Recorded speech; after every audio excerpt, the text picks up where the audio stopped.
Welcome to the Zen Stoic Path. On this episode, we have a very special guest. We have Michael Ostrolenk. Michael is a dear friend of mine, and he is a transpersonal psychologist with over 23 years of experience in marriage and family therapies. Michael is also a resilience coach and has done over a decade of work for the Seal Fit company, helping people to really cultivate a sense of mental toughness and resilience within themselves on a physical level. So it's safe to say that Michael is an expert in the matters of love and war. He trains his clients to be mentally tough, to be resilient, to really embody that stoic spirit in the workouts they do and in the physical challenges they do. Michael believes in giving people and himself crucibles and voluntary challenges, which is very aligned with the philosophy of Stoicism. But Michael is also an expert in the matters of relationships. He is absolutely amazing in this field. He has helped so many couples over multiple decades, and his work leaves a lasting impression with people. I'm really excited to dive into this episode where Michael is going to break down the difference between psychological work and spiritual work, and how only doing one actually leaves a lot of things out. And it's important to basically create an integration and a harmony between both the psychological and the spiritual. So I'm really excited for you to get into this episode and listen to what Michael has to say.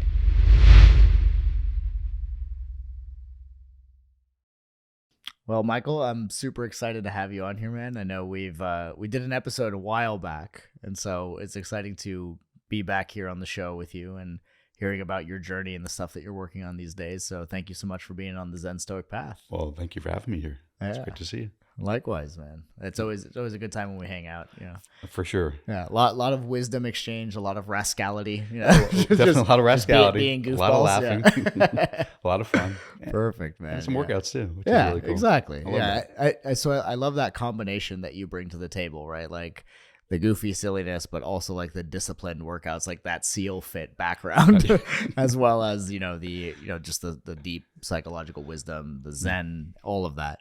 And it's something that I wanted to discuss here on the show today, because I know you have a background in therapy, where you've been working with people for 30 years now. Close. I mean, it's like almost as long as I've been alive. So it was great to have you here. Does that make me pretty old? No, not at all. It makes you wise and experienced. Wise, I like that. That's better. Okay. So I know the type of psychology, or the type of therapy that you've been working in is the transpersonal psychology. So what is transpersonal psychology? Like, what exactly is that, and how does it help a person through their journey? Yeah, so just for background's sake, licensed as a marriage and family therapist. My specialization was transpersonal psychology. We had to study all the other schools of psychology in order to graduate and get licensed and such. Then also did postgraduate training in somatic or body psychology, so body, mind, and spirit. So one way to think about transpersonal psychology is that who we think we are, which is supported by our culture, our family of origins, is a construct that's created from conception to the moment we're having this conversation. Like, oh, this is who I am. And the forces that kind of help create my sense of self are my internal dialogue, my physiology, like literally how I drink, how I eat, how I sleep, all those things. My family of origin, like they tell me who I am. My education, coaches and teachers, like there's all these forces in our culture that help shape you. You think about the shape that expresses in our psychology. And that's just the way these forces do create our personality. And I take it all the way back to conception, because, if you study the work of Stan Grof, a lot of this stuff gets embedded or imprinted in the nervous system while you're in the womb. So it's not even just after birth that these things happen, but it starts early on. And that's cool. Like, that's just the way it is. Like, that's just how nature has organized ourselves over time in our society.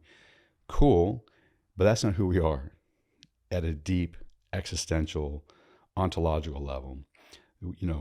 We create these maybe masks, one way to think about them, these personalities, these ways of dealing and surviving the world, as ways of dealing and surviving the world from real or perceived threats. We have feelings inside ourselves, we perceive threats outside ourselves, and we've learned to organize ourselves to deal with those threats. Great, because we want to survive, but that's our personality, that's our persona, that's the mask that we're. Transpersonal is through and beyond the personal. So we have this personal expression, which is culturally created, family of origin created, intergenerationally created, cool, but you can transcend that and realize who you are behind that. And the purpose of transpersonal psychology, using a wide variety of tools that we've found in cultures all across the world for tens of thousands of years, are available to us to tap into and experience our true nature. And that's one of the purposes of transpersonal psychology, is to experience our true nature behind the masks. That's so fascinating. The whole idea of like the mask that we create or we co-create with the people around us, right? We co-create it in the sense that, yes, we have free will, throughout our lives, and that free will is making choices based upon what our parents or our families or our teachers or people in our community have told us who we are or how to be.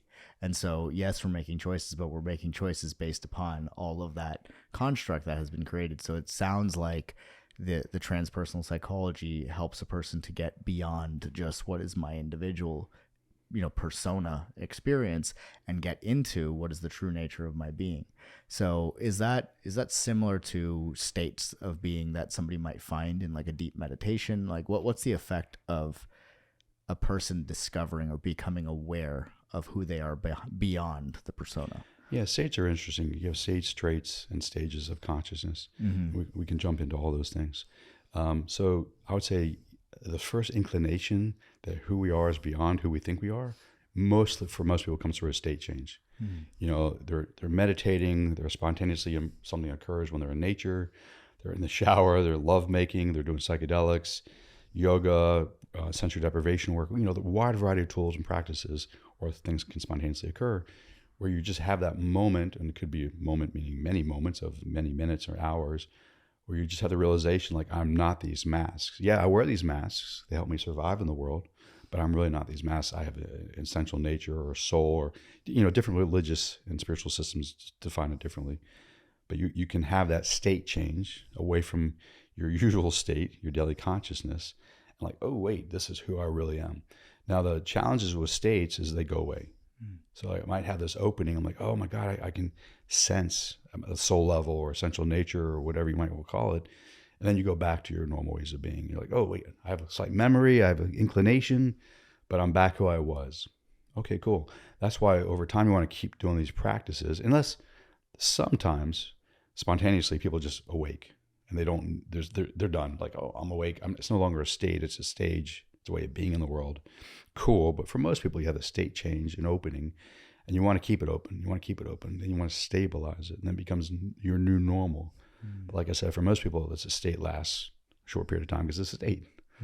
Yeah.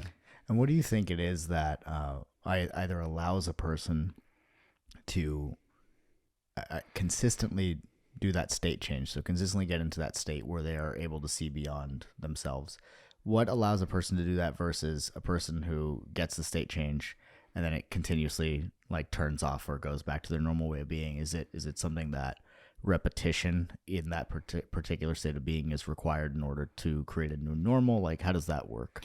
From my research and experience and working with clients, I'd say it's a couple different factors that help stabilize a state. So it's no longer just a state, it's a way of being.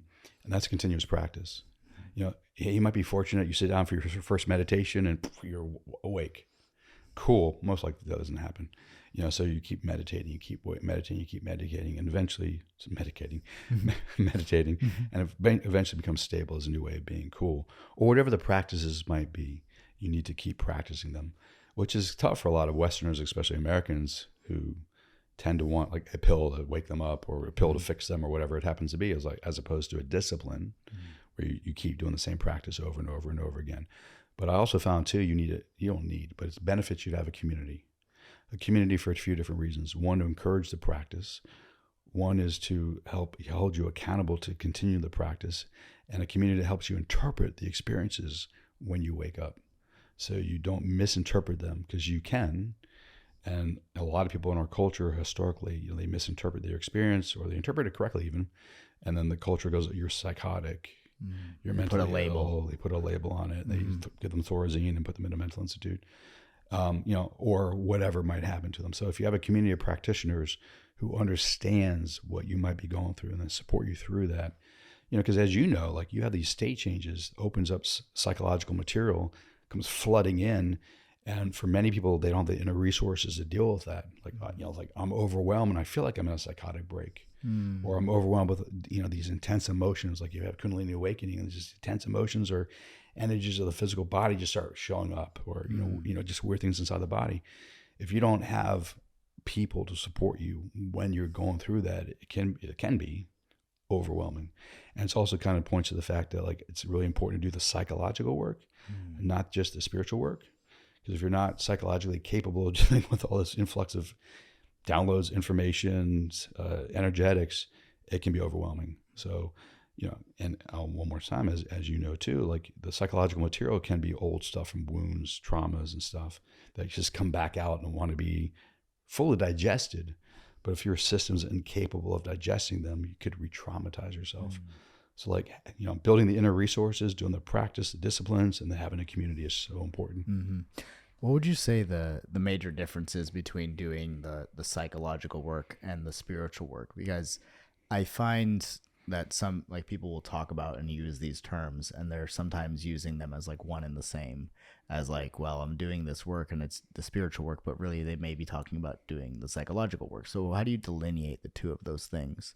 And like what's the difference between the two of them? That's a really good question. And my answer would be almost determining who I'm speaking to. Like if I was in Austin, Boulder, or San Francisco Bay Area, it might be different conversations for different people. That's like the centers of a lot of the conscious movement over time. But you have very delineated spiritual practices, like from religious systems. Zen, I mean, Zen, like, oh my God, there's a practice. The Buddhist, Tibetan or Zen or Shaolin or various schools of Buddhism have a multitude of practices that are spiritual in nature, that are intended to expand consciousness. And they might not use those terms, expand consciousness, but see the true nature of reality, see the true nature of one's mind. Different schools have different ways of defining that. Christianity, Judaism, Islam, like every religion has practices: prayer, meditation, chanting, various yogas, psychedelic medicines, et cetera, et cetera. So I would say those are spiritual practices with an intent to change consciousness, but then you have to decide towards what, and then each one would be different. Like I said, like in the Buddhist sense, like what's the true nature of mind, what's the true nature of reality, which might be different questions from different cultures. So cool, those are practices. The psychological stuff isn't necessary, and I do make the distinction, because if you do those practices, you blow yourself wide open and all the psychological material comes through and out, like it's really hard to deal with. You can literally, I wouldn't say have a psychotic break from meditating, but I'm sure people have really strange experiences, especially if they do 10-day retreats. But like, if you don't know how to handle that, that's a problem. And I've named 3 communities. I spent time in all 3 communities. And I find that a lot of people will use spiritual practices to bypass the psychological material. Oh, if I just do more meditation, if I just do more psychedelics, if I just do whatever, then I don't have to really, like, they don't even think like I don't have to deal with it. Like, I've transcended all the human shit. No, you really haven't. Like, the human shit is live. I can see the way you treat your wife or your girlfriend or your friends. Like, you're still dealing with stuff, right? You might have had some openings and see things differently. Cool. It's not stabilized you in the whole system, and you're still acting out of old wounds. So like, please do the psychological work while you're doing these spiritual practices. And it might be of value too, to begin with the psychological work even before you start doing the spiritual practices. Yeah, to deal with like the whole human side of the equation, which I think is really interesting, because what I've noticed a lot in our society today is there's a lot of people who they use all of like the spiritual vernacular, the highfalutin terms of like enlightenment and all these things, and yet they haven't done the psychological work. So like you said, you kind of see like maybe how they treat their spouse, or maybe how they treat an employee, or how they just treat the the server at the restaurant. It's like they're talking this big spiritual game, and then all of a sudden they're this person where you notice this incongruency. And like the bigger that chasm is between their spiritual and their psychological development, the more incongruency and the more blind spot there ends up being in that equation. And I'd even add themselves to that list, like how they treat their spouses, their friends, their coworkers. Like, they're the server at the restaurant, the barista, et cetera, but also like watch them how they treat themselves.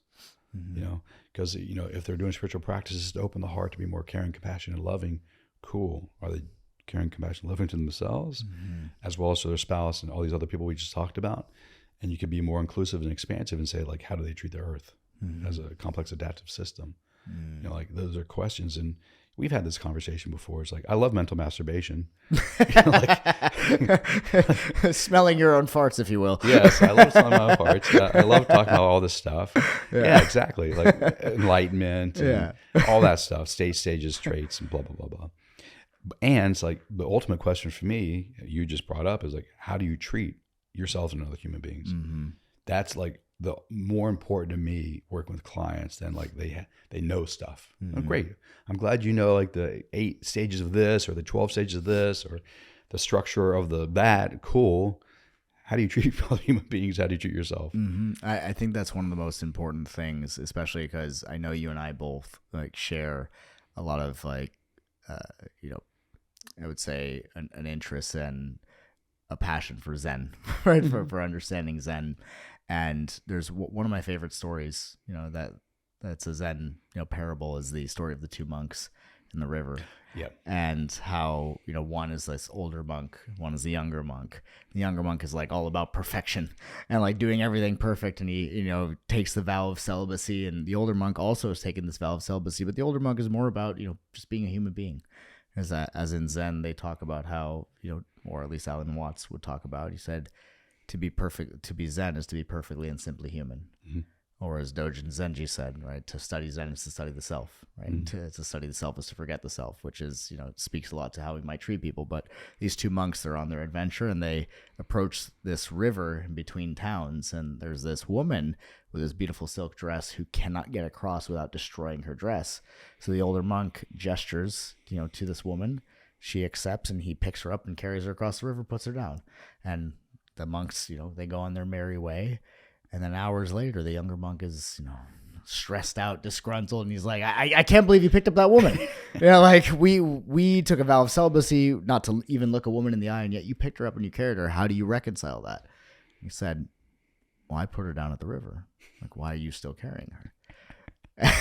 I love that story. Yeah. And I want to compliment you on your storytelling. I've been to classes where you've taught, and I've been to like conferences where you spoke, and you do a great job telling these stories. Yeah, I like them. Thank you. Yeah, and I mean that story, like I love that one, especially because, I mean, that story has been responsible for more breakthroughs with clients than I think any other story that I've ever used in coaching, and because a lot of the problems that somebody's experiencing is a result of being attached to a thought. Yeah. Right. You know, in Buddhism, the second noble truth is that the root of attachment, the root of suffering is attachment. And what I find really interesting about that is that we never really think about, well, attached to what exactly when we're hearing that second noble truth. And it's usually attachment to a thought, something of the mind, so to speak. And so in that story, one of the reasons why I really love it and why it's, you know, what you're saying is really speaking to me about, you know, taking care of the psychological part, the human part, is that in that story, the younger monk, he has this really, you know, strict discipline practice about like how to be enlightened and how to be the perfect Zen monk.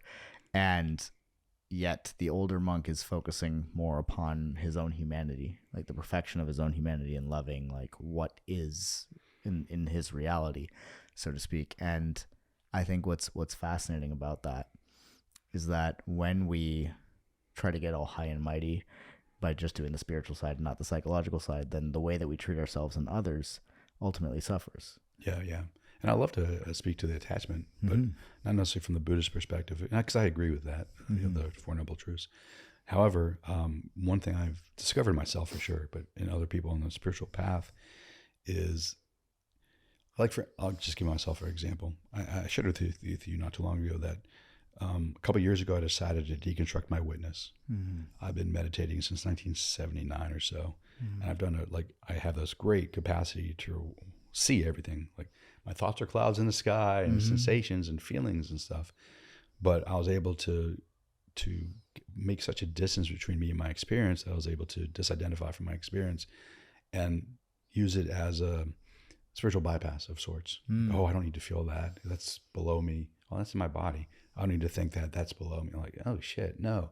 Like I'm actually bypassing the human experience almost by meditating too much in a sense. So like 2 years ago, I'm like, I'm going to stop that depth of meditation. I'm going to do different types of meditation, more about getting inside the body as opposed to creating the distance and the witness to it. And it was really helpful because I was like, I saw how bypassing I was, like, and that required me to like start feeling things and not feeling things from a witness, but like feeling things as a first person. And eventually, and actually a couple of weeks ago, I started going back to that depth of meditation because I spent enough time, I think, feeling stuff that I'm not going to hopefully not feel any things anymore. But so I want to integrate the two, like what I call the ascending path of transcending the human and the ascending path into the human or the body, integrate those two. But I find, and this is where the somatic stuff comes in, that a lot of people, myself included, in the spiritual community, especially with the medicine work, use it to bypass their experiences, their human experience. I don't think we incarnated here to do that. Yeah. I think we incarnated as human beings to have the human experience like you just shared with the monk. Mm-hmm. Yeah. I agree completely. And it's one of the central themes or the central frameworks of Zen Stoic philosophy. Zen Stoic philosophy is about being perfectly and simply human and being intentional in your human experience and your humanity, so to speak. And, we talked about this in the last training that we were a part of, where I talked about the intentions and delusions. Yeah. And to be intentional is to engage with life. Being the meta purpose of our incarnation here is to live our lives, as simple as that. And then our free will, populates all the meaning and the story that we experience in that life. And the delusion is to disengage with life, to somehow try to bypass the experience, and bypassing one of those 5 fundamental experiences, right? The feeling, the thinking, the doing, the expressing, and the being. And anytime we try to not do one of those things, and we try to not feel, for instance, and instead of feeling, we go into the being because we hear, meditation is the way to go. And that's how you move through your stuff. Meanwhile, you're not letting yourself feel any of the somatics, or bypassing the human experience entirely, or disengaging from it. So I think it's really fascinating that you've got to have that dichotomy of experience. Yeah. And speaking of our training, a distinction that I was able to make at the training, and it's really powerful for me because ever since I was a little kid, I've been able to access non-ordinary states really easily. Mm-hmm. Like I just like that. I don't need medicine. I can access them. Like I used to meditate as a kid and go like fly above myself and watch myself sitting on the floor meditating, that kind of stuff. Astral projection, all kinds of weird ass shit, which is cool. But the distinction I was able to make is make a distinction between that, which is like a skill that I can download information, have access to information, and disassociate. Because I was like, since I was a kid, I can also disassociate because of the trauma stuff, and like that's my tool. Like, shit, I need to get the fuck out because I can't handle that moment, what was going on in my life or inside my body. Boom, I'm gone. And making those distinctions is really helpful because what I was able to do is say, the non-ordinary states, is like a gift from God. Cool. I want to keep playing in this space. This is a survival mechanism that I don't want to have anymore. So I made myself a commitment. Like anytime I notice that I start checking out, not in non-ordinary states, but like disassociate, I call myself back in, and my commitment to myself is I'm going to experience whatever the fuck is going on, despite any fears that I have. Mm-hmm. And I've been doing more and more of that. So that's kind of really fascinating. Thank you for the class, to make those distinctions, because it's been really helpful for me too. That's amazing, man. I'm really glad that you're getting to have that experience. And what impact has it had on you to experience whatever is coming up, to really let yourself just be with it? Well, it's really funny is the insight that I had a couple of days ago, actually, with our mutual friends, was that by contracting against and disassociating and checking out, I understand where it came from and I understand why I did it, but it actually leaves me, I don't want to use the word weak in a pejorative way, but it's a weak positioning for myself. Because when I do sit in it fully and allow all the stuff to come up, it's fine. It's almost like this becomes a thing independent of the situation, like the checking out and the contractions becomes its own thing. When I stop doing that, and I'm not perfect with this, but when I just allow to emerge whatever emerges, I'm not overwhelmed. like my body is strong as fuck. It can handle it, and I don't contract, and it processes out of my system really quickly. I think for a long time, I learned to do that, and the fear drove more of that action than the actual thing that was going on. So I was like, wow. And it comes back to like a martial arts, because I know you and I share that in common. It's like I saw the power of being able to sit fully in the experience, kind of the warrior position. Because when I contract, you're no longer the warrior. You're like the warrior, like a warrior, like, and you're incapable, at least for me, I'm incapable of dealing with whatever it was. But like standing strong, dealing with it, sitting like in the fire, but from a very centered place, it doesn't get locked in the body. It doesn't get trapped. It doesn't become chronic illness down the road or stuff that comes up sideways. It's just like it comes through, processes, and fucking sucks sometimes, but it's gone. Cool. Okay, I can handle that. Yeah. So like the capacity inside myself is a lot greater than what I thought it was.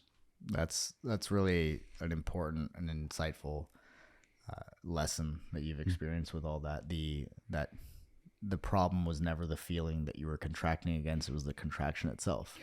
Yeah. The making it wrong. Yeah. In some form or fashion. Yeah. Which is just holy moly. Yeah. Yeah. That's incredible. What impact has your experience of like allowing these feelings to come through and actually fully embracing them versus contracting with them?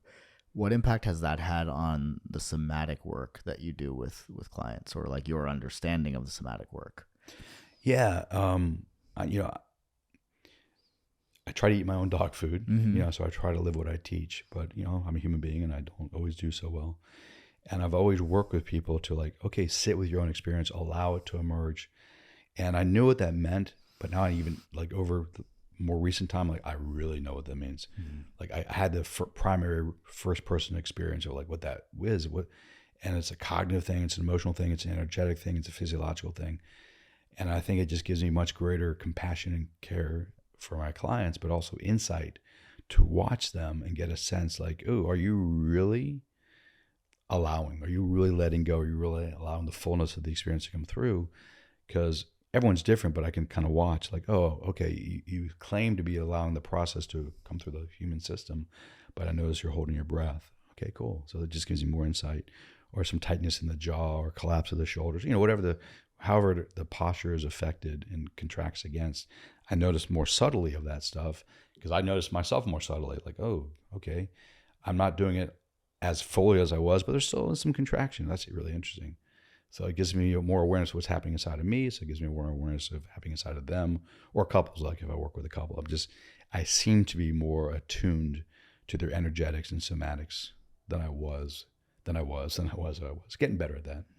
Beautiful. Yeah. As you go there, you have the capacity to bring other people where you've already been, right? Like by walking the talk, so to speak. Yeah. We talk about that. You can only take your client as far as you're capable of going. It's like, oh, I better go further. Yeah, exactly. Because I really want to help my clients. Yeah, absolutely. So I'm curious, we briefly touched on this idea of being a warrior and, our background in martial arts, because I know there's another segment to your ethos in life and like everything that you do. And a lot of it is inspired by the martial arts, by the SEAL Fit stuff. So I would love to hear more about, your perspective on, I suppose, training the warrior within, right? Through martial arts, through the SEAL Fit stuff, all that stuff. Like, how did you get into that side of things? Because you're very Zen, right? You're meditating as a kid, getting into these altered states. What inspired you to go into like the martial arts, into the more, tough fitness things that you experience? Yeah. So I was fortunate. I had a therapist who taught me, we talked about this biofeedback, guided imagery, meditation and stuff, but she also encouraged the martial arts.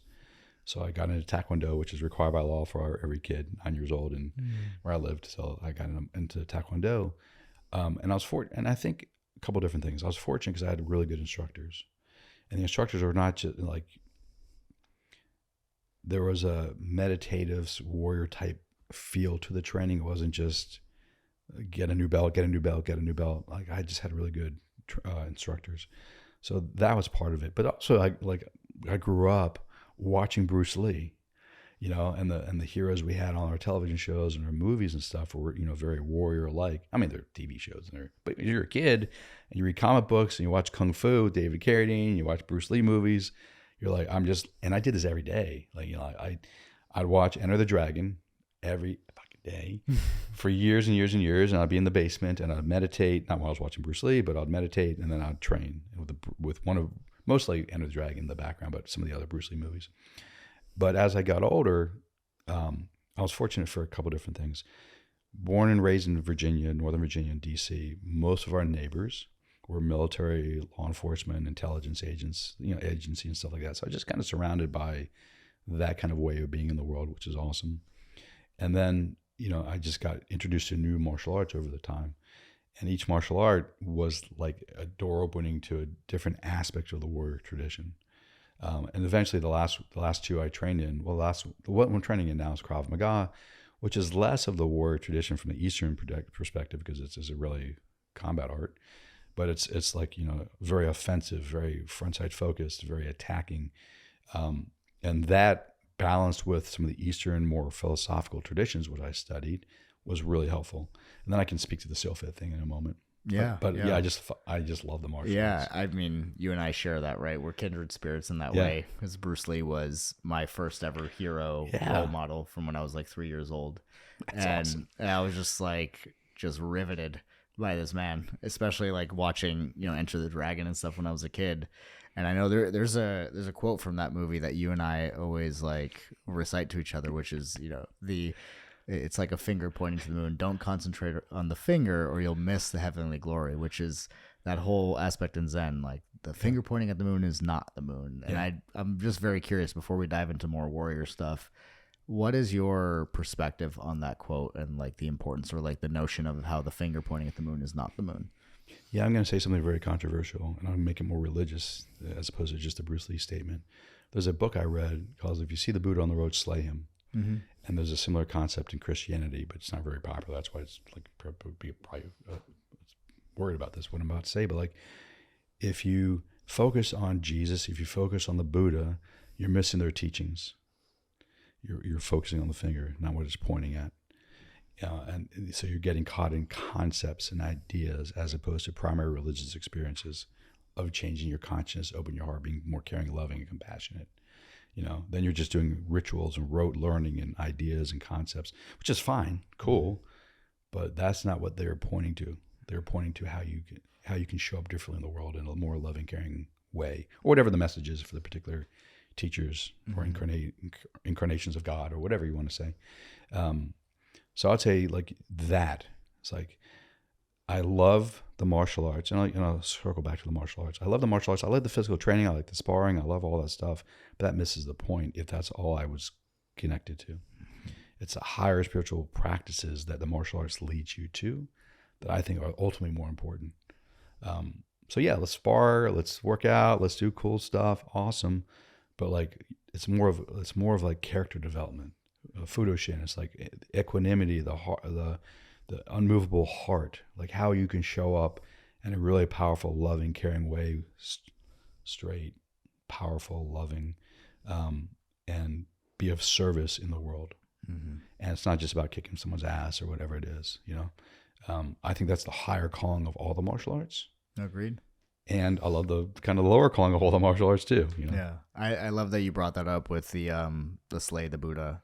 Because that's one of the things that's talked about in Zen, that a lot of people, they will hear that and they'll either delete, distort, generalize it, or go over their heads like, what do you mean? Like, that sounds crazy. Yeah. But I love the fact that you pointed to that and you shared that, because when it comes to that idea, the whole Buddha or deity being outside of you that you worship and pray to, it ultimately prevents a person from seeing the nature of that in themselves. Yeah. Or from embracing the nature of that in themselves. If you see it outside of you, you're technically seeing yourself in everything and everyone anyway. But, that's a whole rabbit hole. Yeah, that's a whole rabbit hole. But the idea is like, if we're constantly putting our sovereignty or our power outside of ourselves into something that we are worshiping, which is one of the reasons why in Zen they talk about how the worshiping of the Buddha is not, it takes you away from your own Buddha nature and the realization of that within yourself, and to bring that focus and attention back in. And I think there's a really powerful tie with that idea and with the martial arts. And one of the things that Bruce Lee would talk about is how the martial arts is to develop yourself beyond your limits, not just your physical limits, but your mental, your emotional, your psychological limits, and how the martial arts allows you to have a total and complete expression of the self that is consistently evolving, which is one of the reasons that I also love it so much. I love that, and I completely agree. And another word you can throw in is character, like character development, how you show up in the world. Yeah, I think that's really important. I think, unfortunately, it's missing. I mean, people can study the word traditions, which is awesome. But as a culture, it's hard to find kind of character development, honor, integrity, trust, those kind of things expressed in a system outside of the martial arts or the military or the law enforcement, and it's not necessarily done perfectly in all those different places. But as a culture, like, we don't have those things, which is unfortunate. Yeah, I think it's interesting, especially with regards to like for me, I've trained Taekwondo as well. That was my first martial arts when I was a kid. Nice. And I've done various martial arts through the years, kickboxing, wrestling, capoeira. Now, that's right. My main thing is Brazilian Jiu-Jitsu. And one thing that I love about Brazilian Jiu-Jitsu from like a character development standpoint, and also just a humility standpoint, right? It really brings you back into the humanness of who you are. Because in something like Jiu-Jitsu, anybody who has trained Jiu-Jitsu can attest to this. When you're training Jiu-Jitsu and you're rolling on the mat and you get beat or you get tapped out or you get thrown or you get swept or whatever ends up happening, your currency on the mat is your currency on the mat. So how you're showing up right now in this moment on the mat, like, there is no faking it. And however you show up is how you show up, and it's giving you the feedback. Now, when this happens, like, for example, like throughout my career in Brazilian Jiu-Jitsu, like, I'm a brown belt now, and I've had experiences while being an upper belt, like a purple belt or even a brown belt, of getting tapped out by a lower belt, or tapped out by somebody that I perceive to myself that I should be able to beat. And then when that happens, I start getting those negative self-talk thoughts, like, oh, I should be better than this. Oh, I should, or I'm not good, or whatever thought might come to mind. If only I was, stronger or heavier or taller. Any of those thoughts that were in me as a child that are not any different than how I was when I was a kid, when I had all my insecurities, suddenly bubbling up because they're being triggered by this martial arts experience that I'm having. And I think what's fascinating about that is that what the mat is doing for me is it's giving me like a psychological mirror to see what's still there. And so, like, yes, I get to train in the skill. I have the self-discipline, the integrity, but you also develop the humility, right? You get your ass kicked by somebody and you're like, shit, maybe I've inflated my ego too much. Maybe I need to chill out. That's funny. Yeah, right? Because I think it's interesting because I've spoken to people who've done martial arts, and anytime I run into somebody who has wrestled or who has done jiu-jitsu or who has done kickboxing or any kind of self-defense art where they've really like put a lot of work and training into it, there's just a different essence and a respect for their fellow human being in a way. Like we realize the sensitivity of our organism, because we've been in experiences where we're playing out and sparring in martial arts that we're like, oh wow, like I could get hurt. Like it gives you a much better appreciation, which is why you notice that for the most part, anytime there's like a bar fight or something, like it's very rare that it's a martial artist who's getting in that fight, because even Georges St. Pierre, right, one of the greatest fighters of all time, would say that he's terrified to get into a bar fight because like you just don't know what's going to happen. And even though he's the best, even he has this reverence for the sensitivity of the human organism, and being like, hey, like, yes, I've trained, and there's this humility that exists that I think is something that is I find to be one of the most valuable things that martial arts has given me, is that sense of humility and appreciation for just being able to connect with each other and know how to fight, but not have to use it. Yeah. Might for right, Junior would say. Yeah. Having lost a friend of mine was killed in a bar fight in the 92, 91, 92. So I'm sensitive anyways to shit. Like, you just don't know when someone's life could be taken. Like it's probably better not to fight. Correct. Yeah. The guy they fought, he won. My friend won. The guy went out to the street, pulled a gun, came back and killed him. Right. I was like, holy shit. Yeah. And so, and that training gives you the reference for that type of reality. Right? Yeah. It's like the whole Stoic concept, the memento mori, right? The remembering and meditating upon your own mortality to essentially just have a sense of appreciation and not to fight for the sake of fighting. Right. Yeah. You know, I was reminded of a voicemail I left you a couple months ago of how I was playing around with being choked in Krav, you know, as a tool for self-reflection on not being able to breathe because I have asthma. I was like, what a great opportunity for self-reflection. Like, oh, do that a little bit tighter, longer. Because I just want to see like where my mind goes. Yeah, what thoughts get brought up when you're in these situations. Yeah, like and then the panic kicks in. Like, wow. Of course, I don't want to panic. My body does because it's under seemingly physical threat, and that's where I can intervene and you know change my mind and stuff like that. But I don't know that unless I'm practicing that. I'm in that situation. It was great. I'm like, it wasn't fun, but I'm like, I want to do that again because I just want to get a sense of like what physiological things kick off when I feel like I'm being choked out.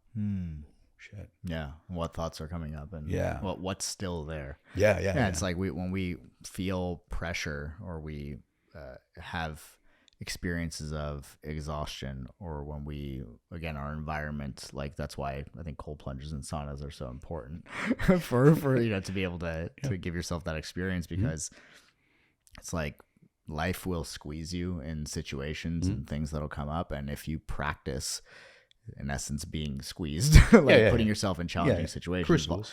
Crucibles, or in Stoicism, they call it voluntary discomfort. Okay, right? You're doing this type of thing. You're basically giving yourself an opportunity to allow those unresolved psychological things to come up, because they're going to come up in the form of thoughts, even though like you're doing this with your body. You're not just building like toughness and resilience, so to speak, but you're also giving yourself an opportunity to examine what's there.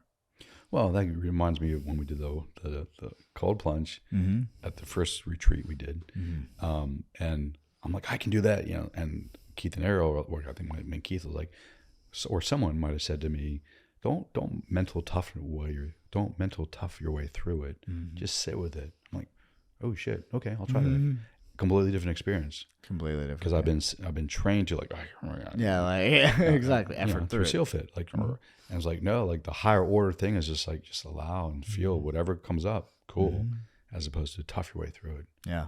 So it was a great experience. It is. And it speaks to what you were talking about earlier about that whole idea of when you're mental toughnessing.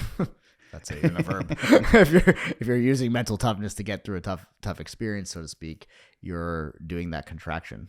It's a contraction. Yeah. You're contracting to the stress versus embracing whatever the feelings are that are coming through. And if you embrace them, the feelings subside, they pass. Yeah, it reminds me. I was at Jesse's boy's birthday party, and a mutual friend introduced me to a martial artist. He's Sambo, the Russian martial art, and so he and I fought for like 2 hours outside. It's the craziest fucking thing at a birthday party, but we did. And it's fascinating because what I learned from him is like they're open and they can take the punch. Me, my first thing is like I'm gonna contract against a punch so it doesn't hurt as much, right? And like it still hurts, but like, okay, cool. And he just sat there like this, and the way he explained it to me is like it hits and it spreads through the whole system. So it's less damaging. If I contract against it, it's pinpointed and it's more damaging. I'm like, what a great concept psychologically, because it fits with what I just said in terms of like, you know, allowing versus contracting. It's like, oh wow, and that just struck me. I was like, wow, I learned the lesson physically a couple months ago, but I learned it a couple of days ago, like really deeply. Like that is so true. Yeah. That's fascinating, man. Yeah, I didn't realize. So even until this conversation, I didn't realize some of the psychological relevancy that martial arts and fitness has had in my life until we started talking about it like this. Yeah, this is really interesting. So I've not like expressed this before, or at least even thought about like, oh, what's this really doing for me beyond just like the practicing of the martial arts? So I think it's really cool that a lot of the way that you've built yourself up to be has come from all these various different practices, and you've included your body in the equation, not just your mind, right? You're not just an academic or intellectual, but you brought in, the physical elements of things, the combat elements of things, which is something that as human beings, we've been doing for thousands of years, forever, right? And to be able to practice that and to know and be self-assured through that process, I think is really important. It's the whole essence of Zen Stoic philosophy. It's about being the warrior in the garden versus the gardener in the war. Yeah. And it's I really love that symbology of the warrior in the garden, because the warrior in the garden, I think, is twofold. I think when most people hear that story about how, I'll tell it for anybody who hasn't heard it, because I know I tell this on my podcast a lot, but sometimes, maybe they haven't heard it. So I'll share it.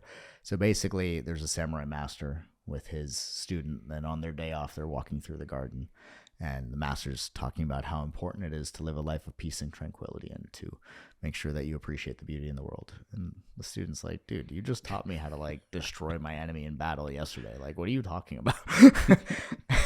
He's like, and he goes, wouldn't it be better if I just, tended to the plants in the garden? The master said, well, it would be a more peaceful life, yes, but it's better to be a warrior in a garden than a gardener in a war. Mm-hmm. And I think it's a really powerful symbolism in that, because there is the warrior side of things, and there's the garden. And the warrior is ourselves, building ourselves up mentally, spiritually, emotionally, physically, to be able to be more resourced to deal with the uncertainties of life, the inevitable storms that will come just throughout our lives. And then the garden is everything that we care for. It's all the beauty, all the things that, are worth living for. It's the things that we love, the things that we're grateful for. Sweetness of life. The sweetness of life. We talked about this morning. Yeah, exactly. We talked about that this morning as well. And that sweetness of life is what makes life worth living. And the ability to protect that sweetness or protect that beauty is also a very strong position for a person to be in, mentally, physically, spiritually, and emotionally. I completely agree. And that's why I've got to try to balance out kind of the tactical trainings and other such things we could talk about if you want that I've done with heart opening, caring, compassion type of things.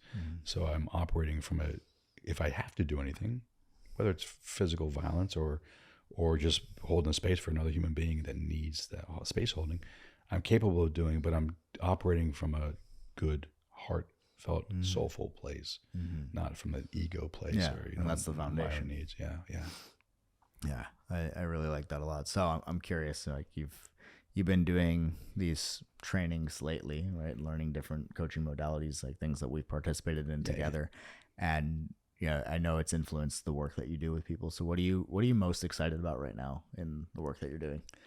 It's a great question, and it's gonna be funny because probably what I answer now will be different from a month from now or 6 months from now, because I'm really in a discovery process, an unfolding process. Having been on the road for 9 months and kind of figuring these things out. And figuring things out is not, that's even a bad term, because it's not a mental thing. That's what I'm trying to not do as much. I can figure this out. I can analyze it to death. No.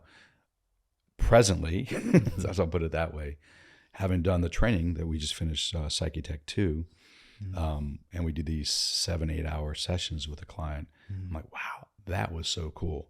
Now, I'm used to doing long sessions with the client under certain very particular circumstances, medicine. But I'm not non-medicine sessions I haven't done. I've drawn groups for multiple days in a row, but I've never worked with an individual for 7-8 hours. That's not medicine related. So that was so cool. And I was nervous and what can I do for 8 hours? And all these questions, insecurities came up, and able to work through them. And Keith and Errol and you actually were really helpful on those lines. So cool. And got through it. And I'm like, wow.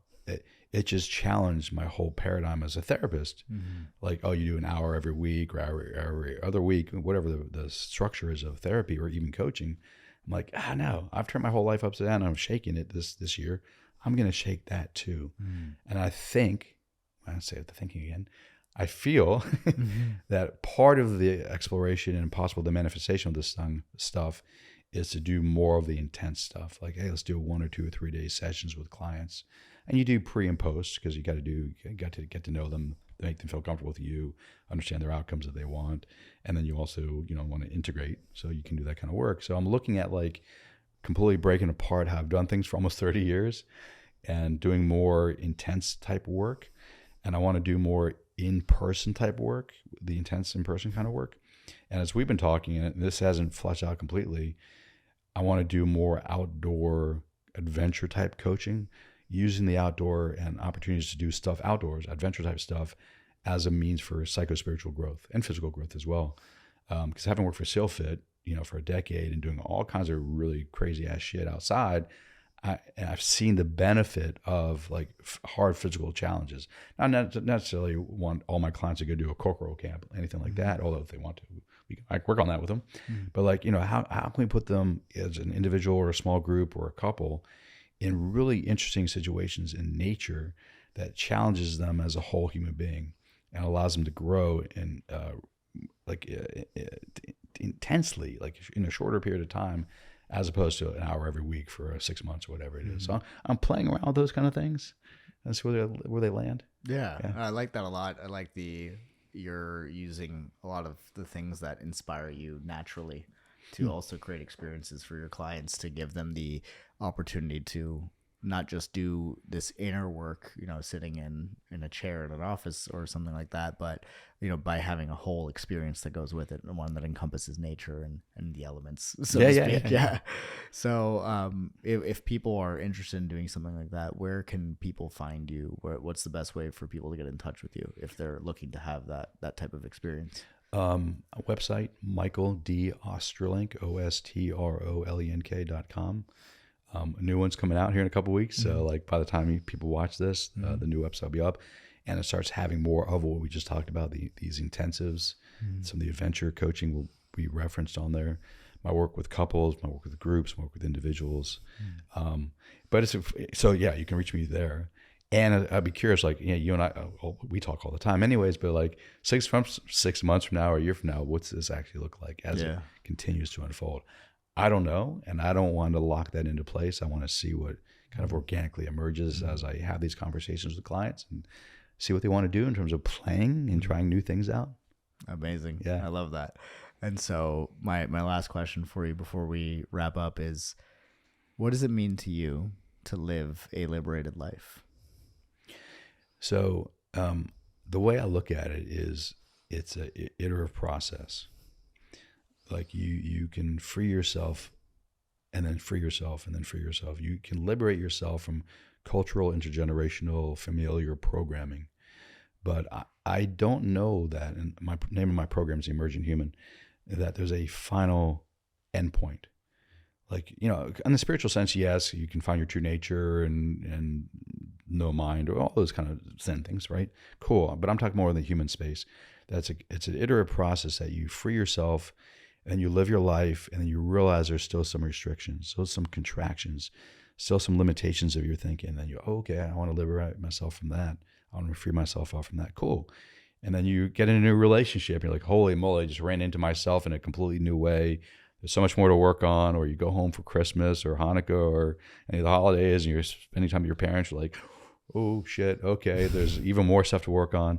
So like liberation for me is like, you can have an intense experience and liberate yourself amazingly well from a lot of stuff, but I still think like you're still going to run into yourself over time. That's why these practices are so important. Like, someone doing a liberation session with you is awesome. And I could imagine like you still have to go do practices after that, whether it's meditation or guided imagery or whatever you have your clients do, or stuff that I would have clients do. It's like you still have to do the practices, because I still think you're going to run into yourself over and over again. And it'd be probably, less painful, less suffering, because you've done a lot of great work, but you're still there. Your human is still there. Your human is still there. And it's not just you. Like you have these inputs intergenerationally, religiously, culturally, academically, familially, all these things like inside of you that, you ultimately you want to work through over time. It just takes time. It just takes time. Yeah. It's like that combination of inner and outer work, and making sure that you're honoring the human, not just trying to ascend, far away. Yeah. I always like to say, for those who attempt to bypass the psychological human side of things and only the spiritual stuff and have this ascension. I'm like, stop trying to not be here right now. It's not very spiritual of you. That's true. Be here now. Listen to Ram Dass. Exactly. Yeah, just embrace the human experience. And I'm really excited to see how you've done that and how it's influenced, your work. Not just like your own life experience, but also the way it's going to, help clients. So Michael, thank you so much for being on the show. This was awesome. Victor. And looking forward to doing another one soon. Definitely. Appreciate you. Thank you so much for listening. You've just listened to an episode where I got to talk about all of my favorite things with a person who I truly care about. Martial arts, psychology, spirituality, philosophy, all of that is on my list of favorites. So I'm really glad that I got to have this conversation and that I got to share it with you. And if you enjoyed this episode, please go ahead and share it with a friend. If there's something in here that inspired you, leave us a comment, let us know what you think, and leave a review. Liking, sharing, and subscribing is how the show grows. So thank you so much for your contribution, for your engagement. And if you want to reach out to Michael, his links are in the show notes. And if you want to reach out to me and let me know what you thought about this episode, or if you have any questions, please feel free to message me at victor.zenstoic on Instagram.